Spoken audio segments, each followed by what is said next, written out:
Beth Gutcheon's novel Saying Grace, 1995, follows two narrative tracks, the dissolving public and private lives of its main character, the middle-aged head of a private school. Professionally, the progressive educational institution she runs is under increased pressure to embrace a more competition-driven philosophy. Privately, her happy marriage collapses after a tragedy befalls her daughter. Many readers complain that although these parallel stories are both told in well-observed and interesting ways, the humorous tone of the first doesn't jibe with the shocking and devastating tone of the second. The effect is as if you're reading two different books squashed together and neither one finished. In the words of one critic, Rue Shaw has led a wonderfully fulfilling life in suburban Southern California. Professionally, she is the head of a progressive private school, a child-led model of exploratory learning that promotes multidisciplinary research projects rather than rote learning and standardized tests. She loves this job and has been with the school for 20 years. Personally, she has been married for 25 years to Henry, a driven brain surgeon, with whom she has one daughter, Georgia, a talented budding opera singer who has just finished high school and been accepted to Juilliard. Rue's problems are the standard ones of midlife, feeling a little bit of empty nest syndrome, worrying about the decreasing health of her aging parents, and discussing early retirement options with Henry, who is increasingly interested in leaving his job to join the Peace Corps. The first part of the novel is a lighthearted look at the day-to-day challenges facing a head of school.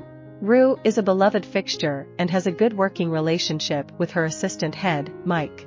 Deeply committed to meeting each child where they are and keeping discipline and policy flexible, Rue finds herself butting heads with the school's new board chairman, Chandler Kipp. Chandler is all about a completely different approach to education, which he believes should prepare kids to compete, care mostly about winning, and emphasize traditional measures of success over individualized learning.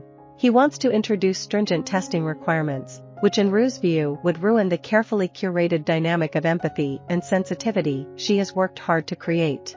At the same time, Rue has to manage the many smaller problems that come up with faculty, students, and parents.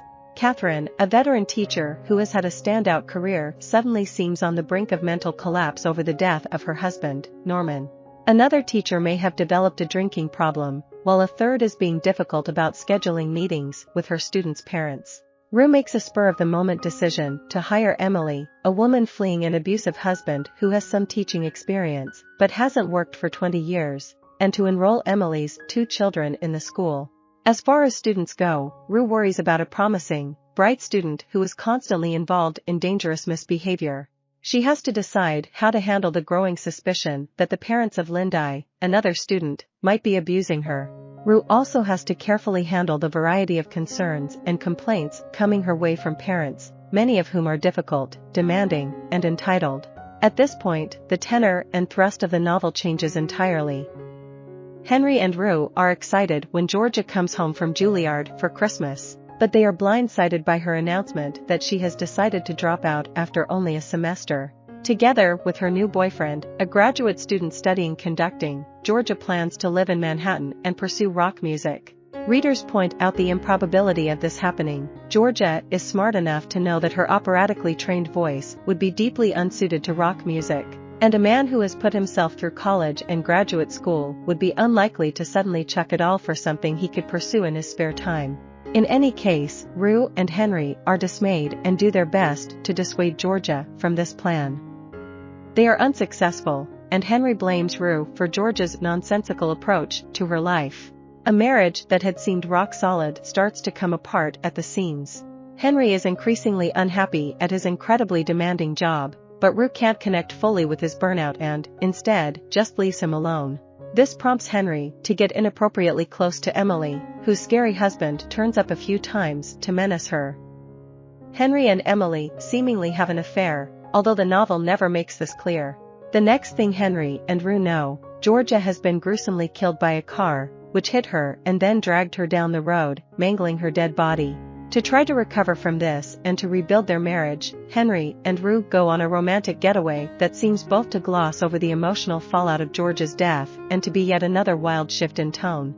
The vacation doesn't reconnect them. Henry confesses that he has feelings for Emily, so he and Rue break up for good. Rue returns to school, where Chandler stages a coup, disempowering Rue so much with Mike's help that Rue quits. Her replacement as head, Chip, is willing to run the school on a business model according to Chandler's wishes. Chip fires many of the old teachers, destroying the institution Rue built. The novel ends inconclusively, as Rue and Henry sit down for a meal that opens with a moving and meaningful saying of grace. It's not clear exactly where their relationship will go from here, or how any of the various plot threads in the novel will be resolved. Still, many readers praise this last scene as very beautiful. I hope you enjoyed this video. Leave a like if you did, and be sure to subscribe. Thank you.